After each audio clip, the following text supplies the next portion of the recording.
Justice Brett Kavanaugh laughed at a question about voter suppression, until Congresswoman Jasmine Crockett pulled out a photo of her 87-year-old grandmother, forced to stand for hours just to vote.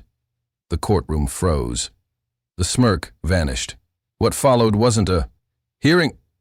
It was a reckoning. How did one woman silence the nation's highest bench with a single question? Before we get to this explosive moment, tell us where you're watching from. And if you believe truth still matters, hit subscribe. We've got another jaw-dropping story coming tomorrow. Inside the Supreme Court's vaulted chamber, the air was still, the weight of power pressing against every corner of the room. Representative Jasmine Crockett stood calmly before the 9 justices, her back straight, eyes focused. Across from her, Justice Brett Kavanaugh leaned back in his chair with the confidence of someone who had never been publicly challenged and never expected to be. He smirked. Then, he chuckled. Low, condescending, dismissive. Crockett had just asked him a pointed question about systemic barriers to voting. His laugh echoed, sharp and arrogant, bouncing off marble columns and silencing even the hum of the press section. The moment was tense enough to snap. She didn't flinch. Instead, Crockett tilted her head slightly, paused, and then, with deliberate precision, delivered the sentence that would stop America in its tracks.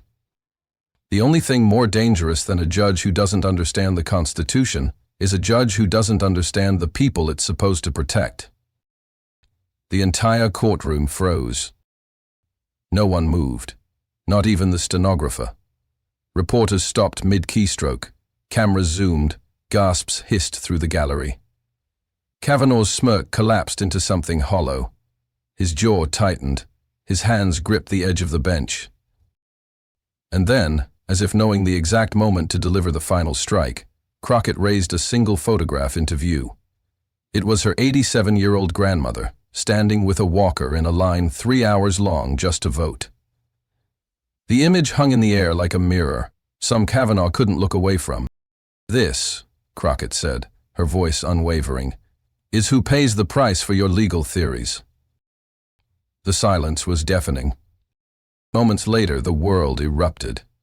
Twitter detonated. News networks broke programming. Crockett v. Kavanaugh trended globally. But to understand how we got to this historic confrontation, we need to rewind. Jasmine Crockett didn't grow up anywhere near power. She grew up in South Dallas, where broken streetlights were more common than working ones, and where civic engagement often felt like a luxury. Her mother cleaned motel rooms. Her father drove freight trucks across Texas. Crockett was raised on hard work, not handouts, and she learned early that the world didn't offer favors to girls who looked like her. She waited tables to pay for college, often sprinting from double shifts to night classes with grease on her apron and case briefs in her bag. Law school wasn't some elite inheritance. It was a war of attrition she fought daily with ramen noodles, student debt, and the quiet resolve that she had no choice but to succeed. Crockett didn't go to Harvard. She didn't clerk for federal judges. Instead, she became a public defender in Dallas, representing clients no one else would touch. Men accused of violent crimes, women locked in cycles of abuse, and teenagers failed by every system before the courts ever saw them. In court, she didn't raise her voice. She didn't need to. She used facts like weapons and silence like strategy. Her reputation grew. Judges respected her. Prosecutors feared her. And when she won her seat in Congress, it wasn't because she charmed donors in Georgetown. It was because she outworked everyone, knocked on doors until her knuckles bled, and promised her district that she would bring their voice to the nation's highest chamber. On Capitol Hill, Crockett quickly became known for her surgical questioning and relentless preparation. She didn't shout during hearings. She dismantled, quietly, deliberately. Her calm delivery made the impact of her words hit even harder. She knew how to weaponize underestimation. When powerful men in tailored suits leaned back in their chairs and smirked, she leaned forward and brought receipts.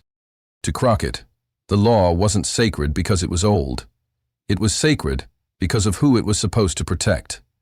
And when she looked up at Justice Kavanaugh during that hearing, she didn't see a robed institution.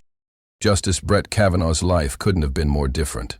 Born into a world of polished prestige and legacy connections, he walked halls that Jasmine Crockett had to kick her way into. From Georgetown Prep to Yale to the D.C. Circuit, his rise wasn't marked by struggle, it was marked by access. His world was one of cocktail receptions, summer internships with influence, and policy memos that shaped presidencies. By the time he landed on the Supreme Court in 2018, he wasn't just a jurist, he was the embodiment of conservative judicial power. Kavanaugh's legal brand was originalism. He insisted that judges should interpret the Constitution strictly by its text. But to many progressives, that ideology wasn't neutral, it was a shield. One used to ignore lived experiences and dismiss the modern consequences of ancient words. While Kavanaugh emphasized judicial restraint, his rulings repeatedly struck down voting access protections, reproductive rights, and regulatory safeguards. What particularly enraged civil rights groups was his 2023 majority opinion in Williams v. Texas, a pivotal voting rights case. The ruling upheld restrictions that led to massive voting delays in Black and Latino neighborhoods. Kavanaugh downplayed the evidence. He wrote that a 2-hour wait to vote was regrettable but not unconstitutional. To people on the ground, it wasn't just tongue deaf. In hearings, Kavanaugh was notorious for his short temper. He bristled at aggressive questions, cut off legislators mid-sentence, and gave long, evasive answers that masked real-world consequences. His confidence bordered on arrogance. He viewed oversight as theater and saw representatives, especially young, liberal ones, as nuisances, not peers. So when Congresswoman Jasmine Crockett stood before him, he barely looked up. He expected another soundbite, seeker, another politician looking for headlines. What he got instead was something far more dangerous, a woman with a legal mind as sharp as his and a story rooted in a reality he'd never lived. He smirked. He laughed. He underestimated her. And that, more than anything, would be his downfall. Because when the questions stopped being theoretical and started being personal, Kavanaugh had no script to follow, no precedent to lean on. And when Crockett brought her world crashing into his courtroom, the robe he wore couldn't protect him from what was coming. The air inside the Supreme Court chamber was heavy, the kind of silence that carries tension like static. Reporters sat poised over keyboards, cameras tracked every blink. And there, beneath the solemn weight of the nation's highest legal institution, Justice Brett Kavanaugh leaned back with the smug confidence of a man who believed the room belonged to him. He had just dismissed Representative Jasmine Crockett's question with a light chuckle, a chuckle that echoed off marble walls and slammed like a door in her face. The moment was quiet, but it stung like a slap. He didn't answer her question about voter suppression. He didn't have to. Or so he thought. Crockett stood still, her hand resting on a stack of papers, eyes locked on the bench. She didn't blink, didn't fidget. She waited. Kavanaugh rolled his eyes, exchanged a glance with Justice Thomas, then said with casual contempt, "Congresswoman, I think you might be better served by taking a civics class before lecturing the court." Gasps rippled through the gallery like a wave breaking across stone. Even Chief Justice Roberts shifted uneasily in his seat. But Crockett? She didn't flinch. Instead, she stepped forward, her voice clear and controlled. "Justice Kavanaugh, with all due respect, I didn't come here for civics. I came here for accountability." There was no bravado in her tone, no raised volume, just precision, like a surgeon unsheathing a scalpel. She opened her folder and pulled out a highlighted opinion from the Williams v. Texas case. "You wrote this decision, didn't you? Where you concluded that a 2-hour wait to vote is not an undue burden?" Kavanaugh raised an eyebrow, but said nothing. She continued, "In that case, were you aware that in predominantly white precincts, the average wait was 12 minutes, while in Black and Latino districts, it exceeded 2 hours?" Reporters began typing furiously. The silence was pierced only by the clack of keys and the sound of Kavanaugh swallowing hard. "I'm asking, Justice Kavanaugh, did those disparities factor into your judgment?" For the first time all morning, his smirk faltered. And in that moment it was clear. This wasn't going to be just another hearing. It was going to be a reckoning. Kavanaugh leaned forward, attempting to reclaim control. "Congresswoman, correlation does not imply causation. The court does not make decisions based on political narratives. But Crockett didn't blink. Political narratives? She repeated, her voice calm but sharp. Is that what you call the lived experiences of elderly voters forced to stand in line for hours? Of working parents choosing between casting a ballot or picking up their children from daycare? Of disabled veterans who physically cannot wait that long? The room was no longer just watching. It was absorbing every syllable like a courtroom gospel. Even Justice Sotomayor tilted her head, intrigued. Justice Barrett tapped a pen against her notepad, slower now. The tension had shifted. Kavanaugh started again, but Crockett cut in. Justice Kavanaugh, I want to return to your words from this morning. You laughed at my question. You said I needed a civics class. She flipped open another page in her folder and held it aloft. So, let's talk civics. Her voice sharpened. You've never practiced voting rights law. You've never represented a disenfranchised voter. You've never had to explain to a grandmother why her absentee ballot was rejected because she signed her name a little shakier than she did 50 years ago. She stepped closer to the bench. You've spent your entire career inside federal buildings, never in the trenches of American democracy. Kavanaugh opened his mouth to respond, but Crockett didn't stop. She pulled out his publicly available financial disclosures. You've never lived in a neighborhood with less than a $75,000, 0 cents median income. Never had to take time off hourly work to vote. Never had to choose between democracy and a paycheck. Kavanaugh's jaw clenched. The smugness had evaporated. A flicker of defensiveness passed over his face. And yet, Crockett continued, her voice low and unwavering, you presume to decide what is and isn't a burden for the people who do live that reality? You could hear someone whisper "damn" from the back row. Kavanaugh finally spoke. His voice clipped and tense. Congresswoman, I believe in the rule of law, not in anecdotal emotion. Crockett raised her eyebrows. Then maybe the law needs to start believing in the people it claims to serve. Justice Kavanaugh leaned back in his chair, arms folded, trying to recover the upper hand. With all due respect, Congresswoman, I've been interpreting constitutional law longer than you've been practicing it. I don't need a lecture. Crockett didn't flinch. You're right, Justice. You don't need a lecture. You need a mirror. She reached into her folder one final time and pulled out a photo. Holding it high for the chamber to see, she announced, This is my grandmother. 87 years old. She's voted in every election since 1960. Last year, thanks to laws you upheld, she waited 3.5 hours in the Texas sun on a walker just to cast her ballot. A murmur rippled through the gallery. Crockett's voice lowered but grew heavier. And when I asked her why she didn't just give up, she said, Baby, some of us still remember when we couldn't vote. So, I'll wait in line as long as it takes. She locked eyes with Kavanaugh. This is who pays the price for your legal theories. Not you. Not your clerks. Not your colleagues. Real Americans. People who bleed for their right to be heard.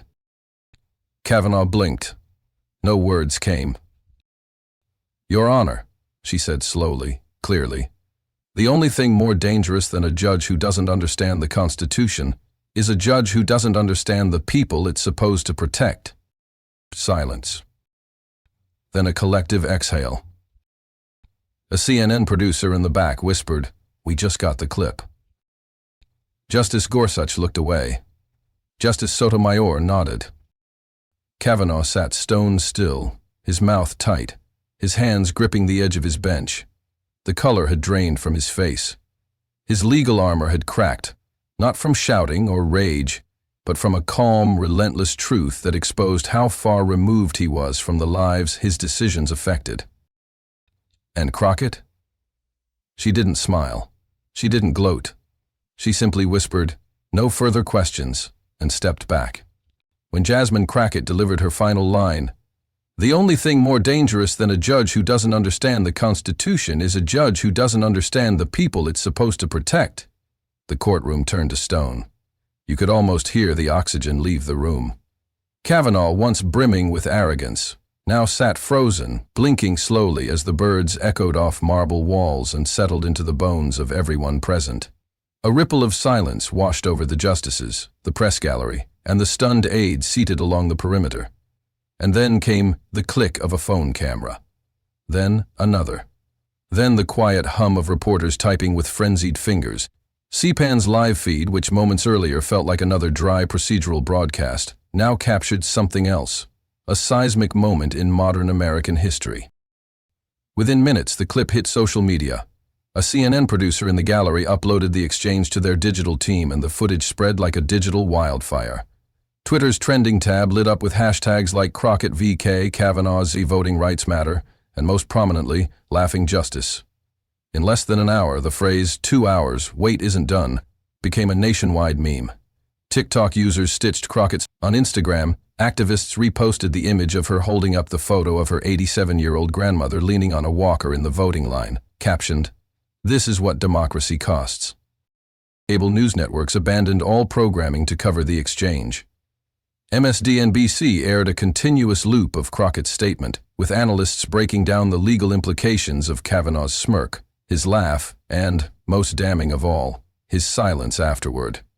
On Fox News, pundits tried to pivot to concerns about decorum, but even conservative hosts couldn't hide the visceral gut punch of the clip. Justice Kavanaugh, who had once survived a bruising confirmation hearing, now looked like he had met his rhetorical match, not from a seasoned senator, but a young black congresswoman with receipts, records, and righteous fury. What made this different wasn't just the clash of ideologies. It was the emotional truth behind every syllable Crockett uttered. She hadn't come for a headline. She came armed with lived experience and constitutional knowledge, and she laid it bare without raising her voice.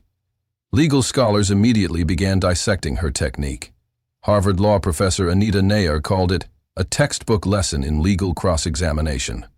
But someone who understands how to connect precedent with people, Jacktown's School of Public Policy, dubbed it the Crockett method, and issued a statement praising her for reminding the country that the law is not just about precedent, it's about people. But while Crockett's star was rising, Justice Kavanaugh's image was imploding. Overnight, he went from being a conservative darling to the face of judicial aloofness. A growing chorus of civil rights groups called for his recusal from any future voting rights cases. The American Bar Association issued a rare rebuke, citing an erosion of public trust caused by dismissiveness in the face of substantive constitutional inquiry. In just 24 hours, the Supreme Court, often shielded from the raw reactions of public outrage, found itself squarely in the court of public opinion. And at the center of the storm was a photo of an old woman in a voting line and the granddaughter who dared to make power answer to the people. While the internet erupted with Crockett's takedown, something deeper began to shift beneath the surface. This wasn't just a viral clip. It became a litmus test for the soul of American democracy. For years, the Supreme Court had managed to float above partisan firestorms. Now, it was being dragged squarely into one. The face of the crisis wasn't the institution itself. It was Justice Brett Kavanaugh. And the fire starter wasn't a senator, judge, or governor. It was a freshman congresswoman from Texas. Legal institutions scrambled to respond. Law students at Yale and Georgetown organized emergency panels to discuss the ethics of judicial tone and public accountability. Professors who typically steered clear of constitutional concerns with laughter. If a justice can mock valid constitutional concerns with laughter, one wrote, then what's left of judicial humility? The National Bar Association released a statement condemning Kavanaugh's demeanor as a dangerous signal to marginalized communities seeking justice. A prominent civil rights attorney called it a microcosm of everything wrong with elite legal power in America. Suddenly, Kavanaugh's entire record came under review. His 2023 opinion in Williams v. Texas, the very case Crockett had referenced, was now being re-litigated in the court of public opinion. The numbers were damning. The data Crockett cited, showing 2-hour waits in black and Latino precincts versus 12-minute waits in white ones, could no longer be dismissed as anecdotal. In the wake of Crockett's exposure, investigative journalists unearthed even more troubling statistics. Precinct closures in communities of color, mail-in ballot rejection rates that disproportionately affected black voters, and budget cuts aimed at voter education programs. Crockett's confrontation had ripped the mask off a broader issue. This wasn't just about Kavanaugh anymore. It was about a judicial system that too often wrote its opinions from ivory towers while the people who lived with their consequences stood in line for hours. The phrase, lived experience, began circulating through legal commentary. Even some conservative scholars conceded the point, saying the law had to reckon with the reality that justices, for all their pedigree, might be dangerously disconnected from the people they're sworn to serve. The fallout spread quickly to Capitol Hill. House Democrats introduced a proposal requiring Supreme Court justices to undergo annual public ethics reviews. It was largely symbolic, but the symbolism mattered. Senator Elizabeth Warren took to the Senate floor and said, "If Justice Kavanaugh can mock a congresswoman fighting for voting rights, then maybe it's time we mock the idea that the court is above accountability." Republicans were caught flat-footed. Some tried to spin the moment, calling Crockett's approach grandstanding, but the footage had already baked itself into the national memory. Attempts to paint her as aggressive or disrespectful fell flat, especially when played side by side with Kavanaugh's laughter and Crockett's calm, surgical tone. Women's groups, civil rights organizations, legal aid societies, even military veterans associations lined up to support her. The consensus was clear. She had struck a nerve because she had struck truth. And while Kavanaugh tried to retreat into the cold formality of his robes, the robe itself no longer protected him. The public was no longer just watching. They were judging. And this time, it wasn't the judge with the final word. The morning after the hearing, America woke up different. Every major paper, left, center, and even some on the right, featured Jasmine Crockett's face on the front page. "The Congresswoman who shook the court," read the New York Times. "Justice laughed. She didn't," declared the Washington Post. Even the Wall Street Journal ran a headline that stung. "Tone deaf? On the bench?" It was a national reckoning, and the gavel had been slammed, not by a judge, but by a woman who used her words like a scalpel. Cable news turned into a Crockett marathon. CNN ran her entire 5-minute exchange on a loop, cutting between legal analysts stunned into silence and community organizers wiping away tears. MSNBC played the clip side by side, with images of voter lines winding through Texas neighborhoods. On Fox News, the reaction was more frantic. This was political theater, they said, but even there a few voices admitted. Meanwhile, on the ground, something even more powerful was happening. Voting rights organizations saw an overnight surge in volunteer sign-ups. Crockett's office was flooded with emails from teachers, janitors, veterans, and nurses thanking her for speaking for them. Donations to voter access groups spiked dramatically. Her image, calm, poised, unflinching, became the new symbol of defiant patriotism. But perhaps the most powerful moment came during a quiet interview on PBS, the night after the chaos. Crockett sat across from a veteran journalist who asked simply, "How did you stay so composed in front of someone with so much power?" Her answer became a rallying cry. "I've sat across from judges who were ready to throw the book at my clients before they said a word. I've seen power used to silence truth. I wasn't going to let that happen again. Not to me, not to the people I represent." In that moment, Crockett wasn't just a congresswoman. She was the voice of everyone who had been laughed at, dismissed, or talked over. She was what justice looked like when it finally stared power in the eye and refused to blink. Justice Kavanaugh, once the swaggering conservative force on the bench, was now a ghost of that persona. In the next hearing, he appeared deflated. His trademark smirk was gone. His tone was dry, almost apologetic. Questions came short and stilted. Gone were the interruptions. Gone were the smirks. It was as if the fire had been put out, and no one was rushing. And yet, Crockett never gloated. Her message remained clear. This wasn't about personal victory. It was about making sure the people who wield power understand what it costs the rest of us. Her grandmother's photo was framed in her congressional office by week's end, not as a trophy, but as a reminder. Because the final cut wasn't the moment Crockett went viral. It wasn't Kavanaugh's silence, or even the courtroom applause. The final cut was the truth. That a nation can only move forward when those in power are finally forced to hear the people they serve. It started with a tremor, one tweet, a short clip. But by noon the day after the hearing, the moment had become an earthquake. A clip of Justice Kavanaugh chuckling condescendingly at Jasmine Crockett before being eviscerated by her now iconic line, "The only thing more dangerous than a judge who doesn't understand the Constitution is one who doesn't understand the people it's supposed to protect," was everywhere.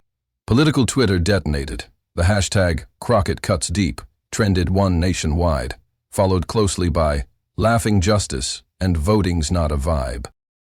Within hours, newsrooms scrambled to reframe their coverage. "Supreme Court hearing goes nuclear" ran across chyron after chyron. Influencers, celebrities, and politicians began reposting Crockett's takedown with captions like, "Say it louder for the people in the back," and "That's how you hold power accountable." TikTok creators remixed her line over protest footage and archival civil rights speeches. One video of a young black girl watching the clip and saying, "She looks like me," went viral on its own. The most shared image? The grainy courtroom still of Crockett holding up her grandmother's photo. The caption beneath it read, "This is what democracy costs." By dinner time, that photo was a poster. By morning, it was a mural in 3 cities. Legal communities erupted. Yale law students, furious at Kavanaugh's behavior, organized an open letter demanding the university reevaluate its celebration of alumni who mocked democratic participation. Over 400 students signed it in 12 hours. Professors across the country assigned the exchange in lectures. Bar associations issued quiet statements calling for judicial decorum and respect toward all elected officials. On Capitol Hill, the energy shifted. Progressives lauded Crockett's poise, centrists praised her preparation, and even a few Republicans stayed notably silent. Speaker of the House Nancy Pelosi issued a statement applauding Representative Crockett's unwavering commitment to constitutional accountability. Meanwhile, the White House communications team dodged questions about the hearing, clearly aware that anything said might only pour fuel on the fire. But the streets didn't wait for comment. Candlelight vigils, protest marches, and voter registration drives broke out across the country. For millions, this wasn't just a courtroom clash. It was a cultural correction. While the public response to Crockett's courtroom demolition of Justice Kavanaugh was electric, the institutional aftershocks were more calculated and just as consequential. Within 48 hours, the American Bar Association issued a rare public statement expressing serious concern about the decorum and impartiality displayed during the Supreme Court's latest hearing. Though it didn't name Kavanaugh directly, no one needed it to. The target was clear. At the same time, legal watchdog groups filed a formal petition demanding that Kavanaugh recuse himself from any future voting rights cases, citing demonstrated bias and judicial hostility toward elected representatives advocating for disenfranchised communities. Prominent legal ethics scholars backed the petition, with Harvard's Lawrence Tribe calling Kavanaugh's laughter a stain on the robes of judicial legitimacy. Georgetown's Ryan Fahey went further, arguing in a Washington Post op-ed that the Supreme Court had an obligation not only to interpret the Constitution, but to reflect the dignity of those who live under it. Meanwhile, the Senate Judiciary Committee called for a special review of conduct at Supreme Court hearings. It was a symbolic move. The court isn't bound by the same ethics rules as lower courts, but the symbolism hit hard. And it wasn't just Democrats speaking up. Senator Lisa Murkowski, a Republican, said in a press briefing, "I may not agree with Congresswoman Crockett on everything, but she deserved respect in that chamber. Every representative does." Kavanaugh, once the picture of stoic confidence, skipped a scheduled keynote at a Federalist Society conference. Anonymous sources close to the justice told Politico that he was deeply rattled by the public backlash and regretted the tone he took. But the regret wasn't enough. His silence since the hearing was interpreted not as humility, but guilt. Meanwhile, Crockett's office was flooded. Donations surged, messages poured in, voter registration numbers skyrocketed. But most telling was the reaction inside the halls of Congress. Lawmakers young and old began quoting her line during floor speeches. Civic groups used it in ad campaigns. What Crockett had done was more than win an argument. She'd cracked open the blocks of judicial arrogance, and now the light was pouring in. The Supreme Court hearing room is quiet now, but America is still buzzing. What began with a condescending chuckle ended in a national reckoning. Justice Brett Kavanaugh tried to wave away a question He didn't expect to be challenged. He didn't expect Jasmine Crockett, and he certainly didn't expect the entire country to take her side. This wasn't just a political debate. It was a reminder that the highest institutions in the land can still be humbled by the truth, if someone is brave enough to speak it. Jasmine Crockett didn't raise her voice. She raised the standard. She didn't resort to insults. She resorted to evidence. She walked into the Supreme Court as one of 435 voices in Congress. She walked out as a national symbol of what accountability is supposed to look like. And all she did was ask the one question no one ever dares ask a Supreme Court justice. What gives you the moral authority to decide for people whose lives you've never lived? That question didn't just pierce the courtroom. It pierced through every home where someone had waited in line for hours just to vote. Through every community that's been told their voices don't matter. Through every young person who's been dismissed because of their age or experience or background. And the message was clear. Credentials alone are no longer enough. Titles aren't shields. Power doesn't mean wisdom. If you can't understand the people the Constitution was written to protect, then maybe you shouldn't be the one interpreting it. This wasn't just a viral moment. It was a line in the sand. And the only reason it mattered is because people like you paid attention. So if you believe in truth, in justice, in voices that don't shake when the stakes get high, then don't just scroll past this. Subscribe now, turn on notifications, leave a comment, share this story. Because the more people hear what happened in that courtroom, the harder it becomes for power to hide behind formality. This isn't about left or right. This is about right and wrong. And Jasmine Crockett reminded us that sometimes the most radical thing you can do in a democracy is demand that the people in power actually listen.